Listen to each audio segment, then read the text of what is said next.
I will never.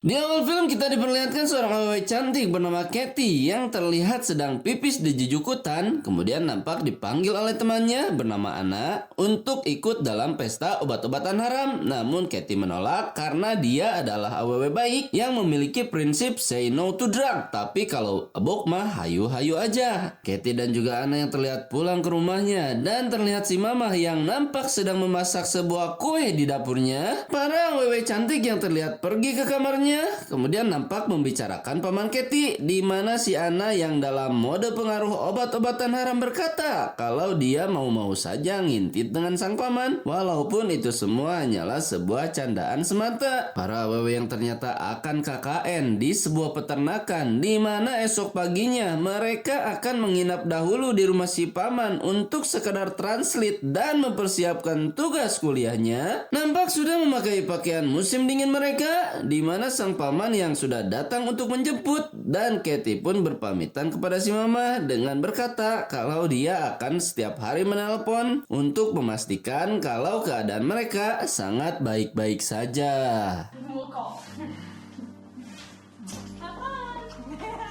Dalam perjalanan mereka, sang paman yang kemudian terdengar ditanya oleh Anna tentang apa pekerjaannya, kemudian nampak menjelaskan kepada Anna kalau dia adalah seorang detektif yang kebetulan sedang cuti, di mana keadaan tersebut bisa menjadi alasan bagi sang paman untuk mengantar mereka KKN dan memastikan kalau dia bisa mencari mereka seandainya sesuatu yang buruk tiba-tiba terjadi saat mereka KKN di peternakan. Saat mereka sampai di apartemen, di mana Gemma yang merupakan pacar sang paman kemudian terlihat menyambut mereka dengan cukup hangat dan bersahabat, kemudian nampak menunjukkan ruangan kamar untuk mereka, di mana si Anna yang terlihat serius menyukai sang paman kemudian berkata kalau Gemma mungkin memiliki surabi yang hebat sehingga bisa membuat si paman takluk dan memilih Gemma untuk dijadikan pacar seutuhnya. Sang paman yang terlihat mengantar mereka di esok paginya, di mana mereka harus menunggu sebuah bus selama 1 jam untuk bisa sekedar sampai di peternakan tempat tujuan dan KKN mereka, kemudian menyuruh Katie untuk menghubunginya setiap hari dengan menggunakan sebuah kode, di mana kode yang dipilih oleh sang paman adalah alfabet yang tentu saja itu akan memudahkan mereka dalam memberi sinyal, karena apabila Katie menggunakan kata apple di hari sekarang, maka Katie akan menggunakan kata banana dalam kode yang dipakai untuk esok harinya. Use a word at the end of the text for apple, something that starts with B. Yeah. Si paman yang terlihat meninggalkan mereka, sementara Katie dan juga Anna yang terlihat mampir ke sebuah warung untuk numpang pipis sekaligus menunggu bus yang akan dinaiki oleh mereka. Kemudian nampak digoda oleh 2 bujang di sana bernama Jed dan juga Lucas, di mana Jed berkata kalau peternakan yang sedang mereka tuju adalah merupakan milik orang tuanya, dan Jed menawarkan tumpangan namun terlihat ditolak oleh Katie karena itu merepotkan, tapi terlihat disetujui oleh Anna dengan muka sagne karena merasa tertarik dengan salah satu bujang yang berhasil menarik birahi di tubuhnya. Di tengah perjalanan mereka menuju peternakan, di mana Katie yang terlihat ragu karena mobil tujuan yang mereka tumpangi seperti membawa mereka jauh dari lokasi yang sedang dituju oleh mereka, terlihat sampai di sebuah rumah di mana terdapat si Nini yang nampak menyapa mereka sekaligus menawarkan sebuah kue sebelum mereka diantar ke peternakan, karena rumah tersebut merupakan tujuan dari para petani sebelum para petani di sana berangkat kerja dan melakukan rutinitas mereka. Dan saat Katie dan juga Anna masuk ke dalam rumah dan terlihat melahap apa yang disuguhkan untuk mereka, lalu tiba-tiba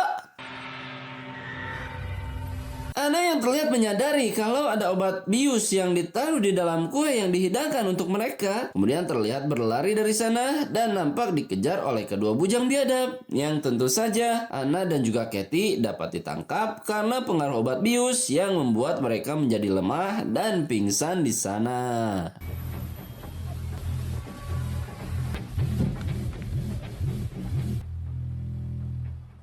Anna dan juga Katie yang terlihat terbangun di sebuah pedalaman hutan, di mana nampak diikat di sebuah kontainer hanya dengan memakai BH dan kancut semata. Kemudian nampak didatangi oleh si bujang, di mana Jed yang terdengar berkata kepada mereka kalau tempat tersebut jauh dari mana-mana, yang mana Anna dan juga Katie diharapkan untuk mengikuti perintah darinya seandainya mereka mau bertahan hidup dan tetap bertahan di dunia. Katie dan juga Anna yang terlihat didatangi oleh bapak-bapak bernama Boris, di mana ternyata Jed yang melakukan penculikan tersebut mendapat backingan dari orang-orang yang memegang hukum sekaligus orang yang berpengaruh di sana. Kemudian terdengar membicarakan sebuah pesan, di mana orang yang bernama Jason alias si paman mengirim sebuah SMS kepada Katie dengan berakhiran kata Apple, yang kita tahu kalau kata tersebut adalah sebuah kode alfabet, di mana sang paman bisa mengetahui tentang keadaan Katie seandainya sesuatu yang buruk terjadi dan HP Katie dirampas oleh orang lain. Boris yang kemudian membalas pesan tersebut dengan menggunakan awalan kata yang sama, padahal kita tahu kalau seharusnya dia membalas dengan menggunakan awalan huruf yang berbeda, membuat Anna dan juga Katie yang ada di sana menjadi sedikit lega karena mereka tahu kalau sang paman pasti akan datang untuk menyelamatkan mereka. Very good. Now we're all getting along. Beberapa saat kemudian, Jed yang terlihat sedang mengawasi Anna dan juga Katie yang mandi untuk membersihkan tubuh mereka, kemudian terlihat didatangi oleh si sheriff, di mana si sheriff yang berpura-pura sedang berpatroli di wilayahnya, kemudian menunjukkan sikap aslinya karena ternyata dia juga bagian dari orang bejat di sana, sekaligus ingin mengambil jatah pengencrotan yang akan dia lakukan pada Anna dan juga Katie yang terlihat buligir, dan si sheriff sudah merasa sagne dengan melihat wajah dan tubuh mereka. Si sheriff yang terlihat sudah bucat dan menaikkan celananya, di mana Anna yang kemudian mendatangi Katie seraya berkata kalau mereka sudah pergi dan semua akan menjadi baik-baik saja. Terlihat si paman yang berada di apartemennya nampak merasa heran dengan SMS yang Katie kirimkan, karena kalau sesuai dengan perjanjian mereka, maka Katie akan memakai kata yang berbeda menandakan kalau dia yang sedang mengirim pesan dan mereka sedang dalam keadaan baik-baik saja. Katie dan juga Anna yang terlihat kedatangan tamu selanjutnya, di mana sekarang giliran Anna yang akan mendapatkan jatah servis surabi hangatnya nampak dibuat kesakitan oleh pelanggannya, di mana Anna yang terlihat meludah ke arah si waduk kemudian terlihat disundut untuk memberi pelajaran karena sudah tidak sopan dalam mengservis pelanggannya. Sang paman yang kemudian mendengar berita kalau Anna dan juga Katie tidak pernah sampai ke peternakan tempat KKN mereka, kemudian memutuskan untuk mencari mereka ke sana, di mana Anna dan juga Katie terlihat kedatangan pelanggan selanjutnya yang nampak memakai topeng babi, di mana Anna dan juga Katie dilarang untuk melihat orang tersebut dan dipaksa untuk menggunakan kantong sebagai penutup kepala mereka. Anna yang terlihat dipilih sebagai pemuas nafsunya, sementara Katie terlihat mendatangi si Anna tepat setelah si babi mengeluarkan pipis enaknya. Nampak Anna yang terlihat mewek di sana, kemudian ditenangkan oleh Katie kalau keadaan mereka akan baik-baik saja. Hey, I promise. You're gonna be okay. It's gonna be okay. Si paman yang terlihat sudah sampai di kota dan nampak mendatangi kantor sheriff untuk melaporkan kalau keponakan dan temannya sudah menghilang di sana. Kemudian terlihat bertemu dengan si sheriff, di mana sang paman berkata kalau dia mencurigai keponakannya telah diculik karena pesan tak berkode yang sudah disepakati oleh mereka saat hendak akan berpisah dari sana. Sang sheriff yang kemudian menegaskan kalau dia akan menanyai semua peternak dan sang paman diharapkan untuk menyerahkan semua kejanggalan tersebut pada aparat yang bertugas di sana. Nampak membuat Boris menjadi marah ketika mengetahuinya, kemudian menyuruh Jae untuk melenyapkan mereka berdua karena Boris tak mau kalau paman Katie yang merupakan FBI mengetahui semua misteri kota yang sudah lama disimpan oleh mereka. Katie yang terlihat menguping percakapan mereka, sementara sang paman nampak mendatangi warung tempat Katie dan juga Anna bertemu dengan kedua orang yang telah menculik mereka. Terlihat mendapat semua informasi yang ada berkat si Amang yang ada di sana. Dengan demikian, sang paman menjadi mengetahui situasi terakhir dari keponakannya, sekaligus dengan orang-orang yang terakhir dikabarkan sempat berinteraksi dengan mereka. Who were they driving? Blue pickup. Katie dan juga Anna yang terlihat kedatangan orang-orang yang akan menghabisi mereka, kemudian mendapatkan sebuah rencana di mana Katie yang kalah menjadi bertingkah somaja kepada si Amang Bewok untuk mendapatkan informasi sekaligus simpati dan dilanjutkan membunuh si Amang dengan cara dicupang seperti para vampir yang menghabisi para korbannya. Si Amang yang terlihat modar di tempatnya dan Katie beserta Anna yang nampak sudah berhasil membuka borgol yang sudah lama mengikat mereka. Terlihat si Sheriff yang sedang mengendarai mobil inventarisnya kemudian memerintahkan Jae untuk membakar mobil miliknya karena si paman telah mengetahui ciri dari mobil pickup yang disinyalir sudah menculik teman dan juga keponakannya. Saat si Sheriff sampai di kontainer di mana dia nampak terkejut dengan semua kejadian yang ada di sana. Di saat si Sheriff terlihat lengah dengan situasinya, terlihat mobil si Sheriff yang sedang berjalan menandakan kalau Katie dan juga Anna berhasil mencuri mobil miliknya.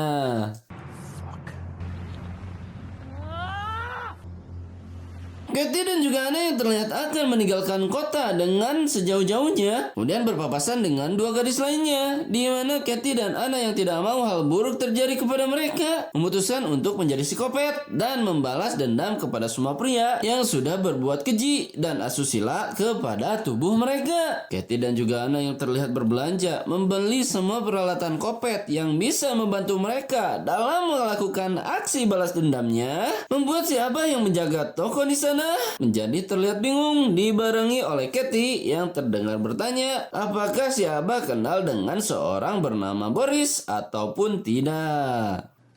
Do you know someone named Boris? Sang paman yang terlihat mendatangi kantor pajak kendaraan untuk menanyakan lokasi dari mobil milik Boris yang dicari olehnya, kemudian terdengar membuat alibi di sana seolah-olah dia sedang mencari mobil tersebut karena merasa bersalah dan ingin bertanggung jawab atas semua kejadian yang telah dia lakukan dengan menabrak mobil yang si paman sebutkan ciri-cirinya. Si Nini kembar yang terlihat genit namun memberi semua informasi dan cenderung membantu si paman dalam mencari keponakannya yang hilang di sana. Di saat yang sama, Boris yang terlihat sudah pulang ke rumahnya tiba-tiba merasa heran karena seseorang baru saja memainkan piringan hitam yang ada di rumahnya. Dan saat Boris memalingkan wajahnya, lalu tiba-tiba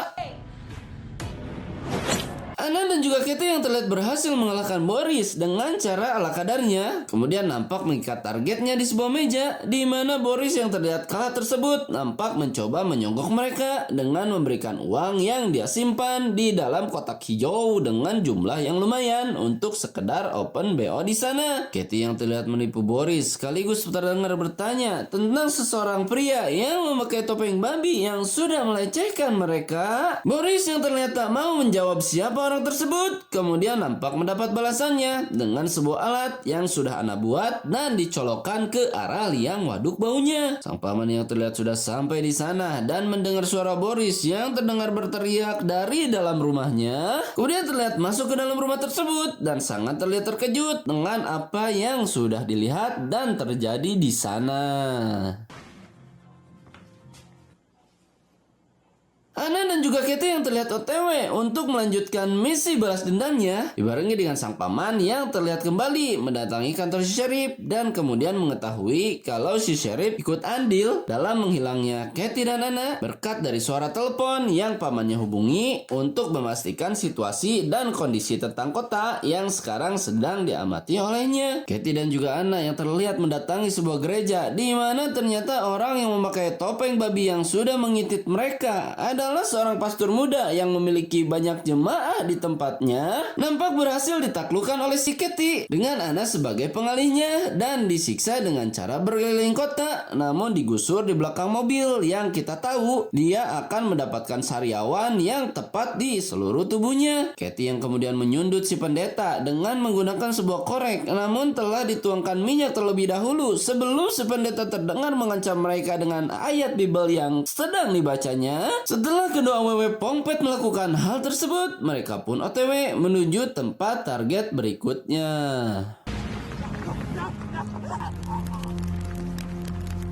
Si paman yang terlihat disekap oleh si Sheriff di sebuah ruangan dengan dua orang gadis yang dulu dilihat oleh Katie dan juga Anna waktu mereka memutuskan untuk membalas dendamnya, kemudian nampak berhasil ditampol oleh si Anna waktu si Sheriff akan menggrepek korbannya dan terlihat diikat di sebuah kursi tepat di depan kedua wanita yang sudah ditargetkan si Sheriff untuk jadi korban berikutnya. Katie yang terlihat memberi pilihan pada si Sheriff dan Anna yang nampak memutuskan sebuah permainan yang akan menjadi siksaan atas tindakan asusila yang sudah si Sheriff lakukan kepada mereka, nampak terlihat dijedor oleh si Katie tepat di babatoknya setelah si Sheriff terlihat menyerah dan meminta maaf atas perilaku buruk yang sudah dia lakukan pada mereka.